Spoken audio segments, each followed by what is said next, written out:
Lakini la pili, kwa niaba ya Chama cha Mapinduzi, niwashukuru sana wananchi wa jimbo la Konde. Lakini la tatu, tumshukuru sana mwakilishi wa jimbo la Konde, Mheshimiwa Zawadi, kwa kutualika na kutukusanisha pamoja katika iftari hii ya leo jioni.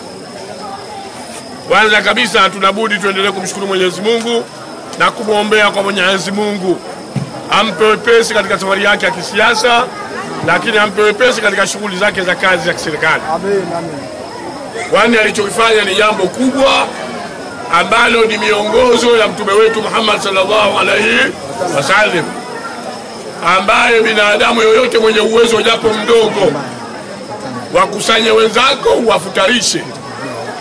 Na kufutari si lazima kula biriani, pilau au wali ukashiba. Futari hata chupa ya maji au tone moja au kokwa moja ya tende inatosha kabisa.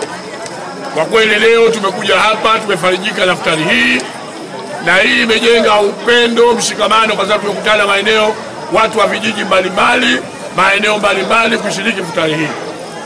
Kubwa zaidi, hii ni ishara ya kuongeza nguvu ya umoja, upendo na mshikamano miongoni mwetu.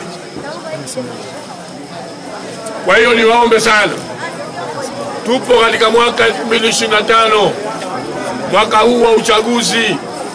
Kwa hiyo tuendelee kuwa na itikadi hata kama tofauti, lakini sote tuhubiri umoja, upendo na mshikamano. Na kubwa zaidi kuliko yote, tuendelee kuwaombea viongozi wetu wakuu wa nchi, Dr. Samia Suluhu Hassan na Dr. Hussein Ali Hassan Mwinyi. Lakini kubwa zaidi kuliko yote, tuendelee kuwaombea wazee wetu, ndugu zetu na wapendwa wetu wote waliotangulia mbele ya haki. Kwani mwezi huu ni mwezi wa kuwaombea waliotangulia mbele ya haki, lakini na kujiombea sisi na kuliombea amani taifa letu. Kwa hiyo kila tunaposwali swala la fardhi na sunna, kwa hiyo tufanye kazi hiyo na kuliombea taifa letu, viongozi wetu, lakini tuombee na ndugu zetu waliotangulia mbele ya haki. Ukweli jambo hili limeleta faraja kubwa. Kwa hiyo tuendelee kumwombea na ndugu yetu Zawadi.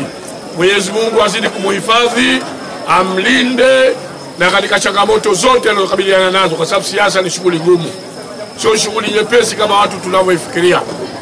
Kwa hiyo bado tuendelee kuhimiza umoja, upendo miongoni mwetu, na insha Allah Mwenyezi Mungu atatujalia tutavuka mwaka huu kwa salama na amani, ili tuweze kuendelea kupata maendeleo kwa ajili ya wananchi wetu. Baada ya maelezo hayo, kwa niaba ya Chama cha Mapinduzi, niendelee kuwashukuru sana walioandaa futari hii. Futari hii wapo watu walioitafuta fedha, lakini watu walioungua jikoni, waliokachanika mikono yao kwa ajili ya kumenya na kupika. Mwenyezi Mungu awajaze kheri na wao pia, lakini wapo waliotandika mabusati na wako waliotutoa maeneo mbalimbali kutuleta hapa. Mwenyezi Mungu kwa ujumla awafanye tendo lao la leo ndio sehemu ya kuingia peponi bila ghairi hisab. Baada ya maelezo hayo, niendelee kuwashukuru sana.